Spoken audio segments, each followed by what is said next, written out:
looked at the watch and I was like, it's 25 past. And I looked at my phone and I was like, oh my gosh, it's 33 minutes past. So sorry. It's okay. At least like 2 hours ago figured out that New Zealand's in daylight savings, because last That's night true. we jump on Sammy Reid's UK, Australia, New Zealand team, and we're all just sitting there at 9:30 p.m. like, is anyone going to start the call? And then we realized that Haven had kicked in, so it's an hour later. So yes, I'm glad you realised that because I had 9:30 an hour from now in the diary. So I wouldn't have been here either. I So it's a know. good job you So thank you for being said. able to organize Kev to do the kids. That's so awesome. That's awesome. No So for problem. those of you, I'm just going to do like a little quick of what I know about Sarah. And Sarah is she is our upline. So she's Sammy's upline, or her upline. Um, I love I love Sarah's story because I know all this from what I know. You can share it soon, but she had a lot of no's and a lot of rejection at the start as well. And she is someone who you've all got your 7 or 8 minute clip that we always send out. And Sarah, that's you. So if you hear me, this is Sarah in person. So I'm going to pass it over to Sarah today, and she is going to talk about, overcoming rejection and ways to kind of like use that to work your business and like change your mindset about it and use it to work for you. So I'm just going to pass it over to you, Sarah. Fab, thank you so much, Emily, and a massive congratulations to all of you. The whole team are absolutely smashing it. You're the talk of the town. I don't know if you realise this. Everybody in the UK is talking about you. Like, who is this team?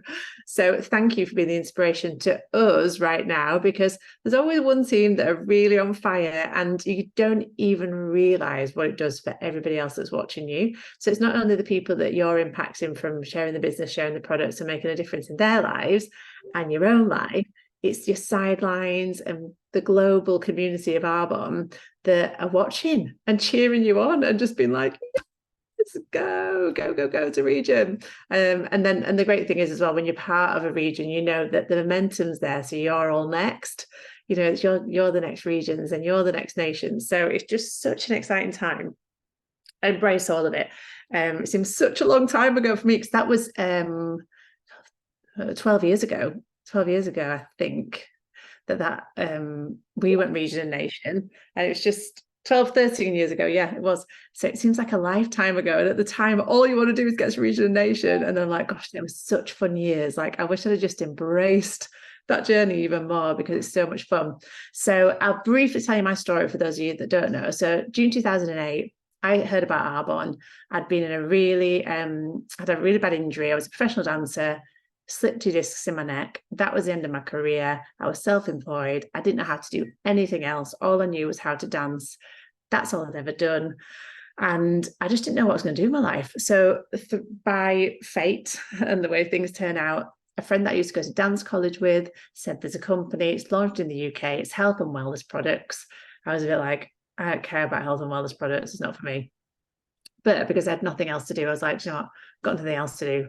Might as well go along and see what it is. So I went along, and I'll never say, like, it gives me absolute goosebumps to remember that moment, because I know now, and I've always known that. I look back and I think that changed the trajectory of my life. That moment, I didn't realize it when I was going to go and meet this guy called Ian Pritchard for a coffee, that it would change absolutely everything about my life, not only financially, not only the time, the person that I am, my relationships, who I attracted into my life, every single ounce of life has been changed from that one meeting and that one choice to go for it.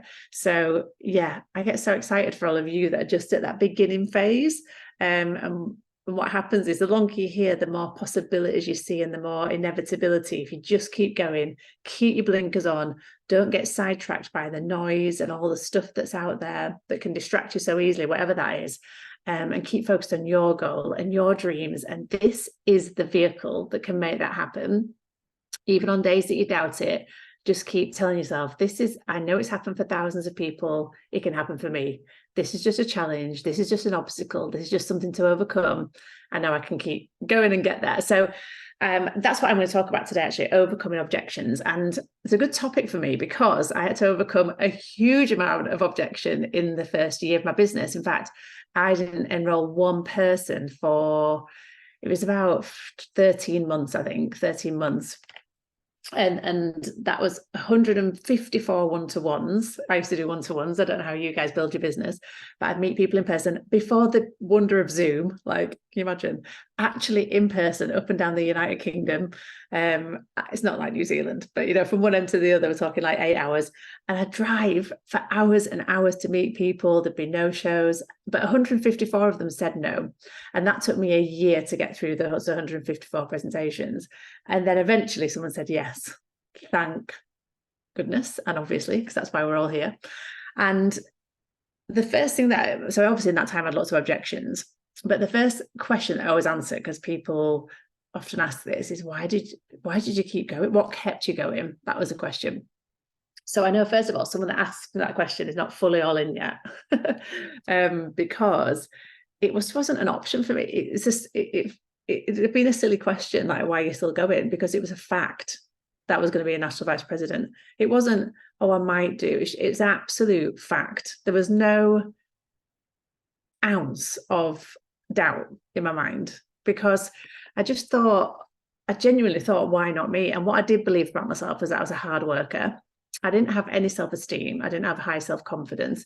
But what I absolutely knew was I was the hardest working person, and I could outwork anyone. So I just thought, I'll work until I figure it out. I'll just keep working until I figure it out. I'll keep working on myself until I become the person that I know I need to be for people to trust and follow and buy into. So I knew it was all a progress thing. So it was frustrating, definitely. But there was never a second ever that I ever thought about quitting. Because it was just a bit annoying. But then on the way there, what happened after that 154 people is 8 people in a row said yes. And those are the 8 people that took us to region. So it's so crazy that you could never, ever write it. You'll look back at your own Arbonne journey and think, I could not have written that. I couldn't even have guessed. And that's why you've got to be just so out there, talking to everyone, breathing the belief into everyone, and you'll never know who your first national vice president is, probably. So that's the most exciting part about it, though. You never know. Every day today could be the day, tomorrow could be the day you meet your first national vice president. How exciting is that? Just for you and for them, that they don't even know this exists yet. I love, love, love that. And it will happen. That's a fact. If you're here for 40, 50 years, that's going to happen. So overcoming those objections in that time, and how I became better really is, I think this is one of the hardest skills to master. So once you've nailed the ask and you know how to do that, then that's done, isn't it? You sort of think, oh, I get some quite good responses from the ask. And then you get good at sharing the information. The more you do that, you do the presentation, you think, I'm actually quite good at that now. I'm getting some good responses. And then this part, the follow-up, is the hardest bit to systemize or, train or be the same as everybody else, because it involves another person. It involves human interaction. And the key skill it involves is listening. So first word that you want to write in your notes, if you're making notes, in big capital letters, is listen with intention. Listen to hear, not to wait for your chance to respond. And the biggest thing about that is, firstly, people will think, oh my goodness, you're the first person that's actually listened to me in about 5 years, probably. Because most people just don't acquire this skill. They're so involved in their own lives and their own stuff that they don't take a minute when someone else is talking to intentionally listen. It will be your superpower. If you can learn this skill, it'll be the thing that sets you apart from 99.9% of the population. And even outside of, this skill of following up and handling objections, it's just a great thing to give back and contribute to the world, to be a great listener and make people feel heard, because everyone's got a sign on their forehead saying, make me feel special. And that's all you need to remember when you're talking to everybody. And that's what we're here to do in Arbonne, regardless of, whether they're starting a business or using the products. We're here to serve. That's how I see it. We're on a mission to make the world and everything just a bit of a better place. And that's a purpose-driven company that we are. So at the follow-up, once you present the information and you get to that point where you're handling objections, I really think so much of people saying no comes down to their self-doubt, like whether they think if they can do it or not. So it'll show itself in different sentences. So normally it comes out as, oh, I just don't think I could, or I'm just not, or whatever. So I found over the years, first of all, listen. That's the most important thing, like I just said. So you're really listening to them. And it helps if you repeat back what they've said to you, because then that demonstrates that you're listening. And also sometimes we can misinterpret what they're actually saying. So if they say, do you know what, I just don't think I'd have the time. So then I'd say, so you think right now what you're saying is you're just too busy, like you've got so much stuff going on that you don't think you could fit something else in. Is that what you mean? And even though it might even be dead obvious, just repeat it, because then they're going, yeah, that's exactly it. And then a great sentence, because we know from what we know. So we are educators. That's how I see myself. I'm an educator of the network marketing industry. And my job is to teach people not what they believe, because their belief is just their belief. It's what they believe to be a fact. So they believe they don't have any time and they don't have any money and they don't have any sales skills and they don't have any, whatever they're saying to you. But our job is to show people that's not the case and anything's learnable if they want it badly enough. So that's all I ever see myself. I know the right thing for them is to do Arbonne always, because it answers every single problem that most people have. They just don't realize that this is the vehicle to get from where they are to where they want to be. So that's our job. And that comes from us building trust and then listening to them. So a great sentence to say is, if someone's saying to you, I just don't think I've got the time, or I don't think I've got the money, or I don't think I've got, write any other objections that you get in the chat and I'll answer those. But time, let's go with time, because that's a popular one, isn't it? You could say, if this is a sentence, if I could, then you fill in the blank. If I could show you how to manage your diary or create more time, would you be open to learning how? So if I could fill in the blank, would you be open to learning how? And I learned this off Eric Worre years ago, but it's such a great sentence, because you're saying to them, that's actually not a problem, because I can show you how. So I don't know if you do this with your new consultants, but when I have a new consultant, I'll sit down with them. One of the first things that I do is like, right, let's look at your diary. Let's look at your weekly diary and block it out. I get a piece of A4 and I do the days, Monday, Tuesday, Wednesday, and across the top. And I'm like, right, what happens every single day that has to happen? You have to go to work. You have to pick the kids up. So we're blocking that in because that's just essential. And then the chunks of time around that, what other stuff do you have to fill in?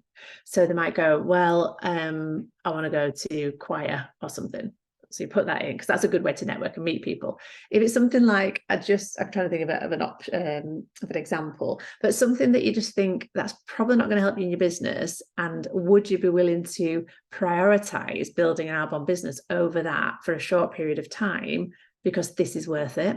And once people really see the how big this can be and what it can give for their lives, most people will prioritize it for a short period of time, because they're like, yeah, actually, if I want to get out of that situation, I see that I have to do something different, and I'm willing to sacrifice doing that for a few years to build my Arbonne business. So if I could use, so you could map out their weekly calendar for them and show them how to do that, and actually how much time they do have, how much time they waste scrolling, how much time they waste on Netflix, how much time they actually do waste. And I normally say, I just show you how to be a ninja with your time, like to make minutes matter, because they can. You can build this business in pockets of time, but actually a big part of it and being successful at it is mastering your time. So if you're open to learning, I could show you how. So that's the first thing. Also at the follow-up, this isn't objection related, but the few questions that are great after the follow-up is, and I'm sure you might use some of these already, but on a scale of 1 to 10, 1, you're not interested at all, and 10, you're absolutely ready to go. Whereabouts are you? And that's the first question I always ask after the information's been shared, because then you get a gauge of where they're at, because people's facial expressions never give it away. Sometimes someone sat there with the most angry face, like the whole way through, and you think, oh my God, they are fuming about this situation. And then afterwards they're like, yeah, I'm in. You're like, have you ever read that? You're just like, so bizarre. And then another person all the way through is like smiling and loving it, and they go, no, not for me, thanks so much. You're just like, oh my God, that's so weird. Like, that's totally the opposite of what I expected. So I've learned over the years, like, get clear, like, where are you at? And then I know how to talk to that person. So 7s, they're in. That's 6 and above, really, they're in. They're just a bit nervous, or they don't know if it's worth it. So that's the other thing. I know this is more follow-up than handling objections, but I'm sort of trying to encompass it all into one. But in the follow-up, your job is also to show them how it's worth it. And if not this, then what? And you can say that yourself. You can just say, do you know what? I didn't have much time, but I realized if I kept doing what I was doing, I was going to keep getting what I was getting for the next 40 years. And that wasn't okay with me. So I was willing to find the time So it's finding their pain points before you even start sharing the information, and asking questions like, if you could change one thing about your health, if you change one thing about your life circumstances right now, what would it be? That's a great question to ask people as you go about life anyway.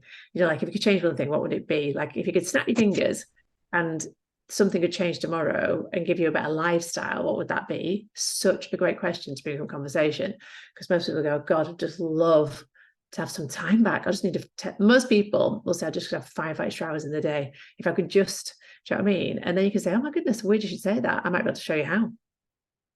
And then you're into a conversation. So remembering, our job is by building an outbound business, we're giving people their time back. It's initially there's a bit of short-term sacrifice, but over time, it's giving them the opportunity to have more time with the rest of their life. Do you know what I mean? It's not just thinking short term of like surviving day to day. It's thinking, so I've got a plan for your long term, for decades and decades, the rest of your life, not just the next few years. So if I would use a great sentence to overcome those objections. The three that I always use, feel, felt, found. So feel, felt, found is like a sale, is used in sales a lot, but it's just, I know exactly how you feel. I felt exactly the same, but what I found was, so you're relating to that person. When you're saying that you've heard them, you're saying, I was exactly the same, but what I've overcome and how I've overcome that is, so feel, felt, found. Do I feel, you know, someone might say, I just feel like I'm not a salesperson. I mean, that for me is always like, oh my God, I felt exactly the same, because I did. I'm like, I'm the worst salesperson ever. I couldn't think of anything worse than selling. But what I actually found was my mindset, when my mindset shifted, I realized this business is actually just serving people and helping them with amazing products and helping with an opportunity. And if they don't want it, I don't want them to do it. And I don't want them to buy it, because that's not how this works. This business is about relationships. It's about the long term. It's not about a one-off quick sale. That's not why we're here. If people say, I'll buy a lipstick to support you, I'd just say, don't worry, like, don't buy it for me. I want you to buy it because you want it. So I'd normally say something like that if people say they don't like sales. And then people normally shift their perception and go, oh yeah, actually, that's just how I'm thinking about it. If you're thinking you're forcing something on someone, that feels like horrible sales. If you feel like you're serving someone, that's actually real sales. I think that's good sales, where we're making a difference. So feel, felt, found is a great one. If I could, would you? And then stories is your third thing in your toolbox for the follow-up and handling objections. So this is why it's great to go to like the annual conference and events, because that's where you see the people that you never forget. Like, you'll hear a story. I'm sure you've all been to a conference where there's one person that sticks in your mind and you just think, oh my goodness, I remember when she told us her story. And it'll be, those are all like in your toolbox to help to relate to different people. So, you know, if you don't have kids, but you know someone on that stage had 4 kids, 3 jobs, the husband worked away, and they're a national vice president, you can just say, let me tell you the story about this girl who was exactly in the same situation as you. And ultimately, you're coming back to, I just want you to make the right decision for you. But I genuinely think this could be a game changer for you if you can get over figuring out a way to find more time, or to buy some products to invest in your business, or to get over, this is not about sales. So tell me some other objections. Let's just do a quick in the chat. Let me know what objections you get day to day, because for me it's time, and I don't really come, time and not a salesperson, they're the 2 things that I really hear the most of. So money, yeah. So money, no time, yeah. It's a lot of time, isn't it? Time and money, just not into it. If someone just says they're just not into it, I'd, maybe just say maybe it's just not for you. I'm just not into it. There's some that you just don't want to convince, because this isn't about convincing or turning people around. They just become hard work. Like, you want people who are like, I don't want to do this with you. So if someone's really like, oh, I'm just a bit lazy, or I'm not always lazy. Even lazy is not actually lazy. I've heard people say that in the past, but I'm like, maybe you've just never found your thing. Maybe you've never found your thing that you're passionate about. You're not actually really lazy. You've just never been motivated. And that's definitely a real thing sometimes when people say that. Scared to put their face online, use me as a story. I never had a social media platform until I was 4 wide. I didn't have one single photograph of me on social media until I was about at least the national vice president.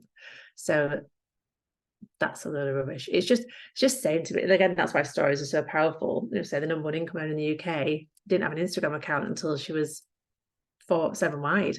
So it's for me, I love building this business in person. Yet social media is definitely a powerful tool. But the reality of it is, once people get and build their confidence through Arbonne, they'll actually overcome that fear and they'll start to realize, actually, that's out of my comfort zone, which is why I should do it.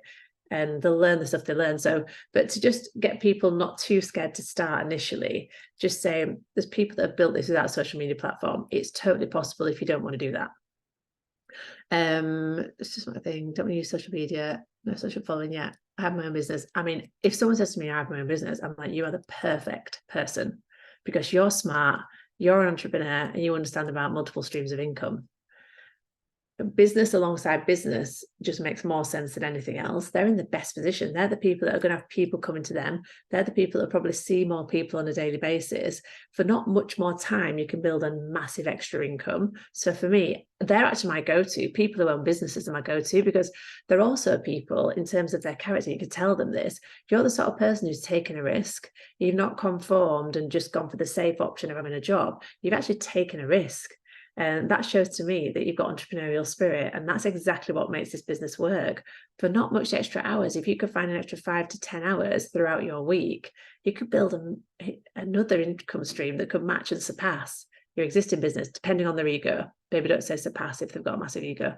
So that's the other thing. You've really got to understand people and read their personalities. So some people, you can really play to the ego.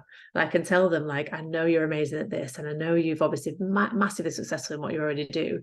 And hopefully over time that ego will diminish as they do more personal development. But sometimes just for them to start, you have to read them and see them where they're at. Do you know what I mean? So sometimes that does mean talking to their ego. Or sometimes it means building up their self-esteem and telling them, take the opportunity to say to them, the reason why I messaged you is because I remember at school, you were always like the most driven and the most motivated. And they might go, oh, but I'm just not like that anymore. But it's in you, so you can be. Do you know what I mean? You just need to be that person that's their biggest cheerleader and finds and their qualities in them of why they can be, make this a success. Don't use social media, money. So what I say with money is, I mean, it depends what the buying is. I always say buy some business tools and then buy for your own personal use as well. But it's a business expense. And that's another thing when people don't understand being self-employed. To me, that's actually a reason to start building an Arbonne business. So you have an opportunity to have a tax deductible expense. Do you know what I mean? So if they're employed, make sure they understand that by the day they register their Arbonne business, part of their petrol becomes tax deductible, their coffee receipts become tax deductible, which means they're claiming tax back from what they've paid to reduce their tax bill. Like, to me, I'm like, absolute no-brainer. You're going to create more by buying Arbonne products because it's a tax deductible expense. So explaining these things to people, and this is the thing, every objection is normally a misunderstanding. So it's our job to just become the educator and show them that actually nearly all of the objections become a positive in their life. Actually, that's a good thing. That's a good thing because, again, you can do this and that's a good thing. So I don't have the confidence. If anyone says to me, I just don't have the confidence, I would say you're the reason that I do this business. Like, I want to help people like you because I was you like 15 years ago. And the one thing that's changed everything for me is how much my self-esteem and confidence has grown because of building this. And it's too hard to explain right now. I can't show you, but I can demonstrate to you what this can do for you. Even if you didn't want to build an Arbonne business, you have to get involved for the trainings and the personal development and the learnings that you're going to experience. So start with that. So start with, I mean, we do Be Well in the UK, which is like basically a miracle morning on Zoom every morning together. So I don't know if you guys have anything similar, but I use that as just an intro to people. Like, even before they even think about Arbonne, if someone says to me, I'm just don't have any confidence, I don't have any focus, I've got so many things I want to achieve, anything like that, I'm like, you need to do Be Well, you need to get on our Be Well club every morning. And then from there, it's such a great connection to the community because then they're like, who are these people? Like, who are these people that do this call every morning? They're so much fun and I want to be around them. And I'm like, you should take a look at Arbonne then.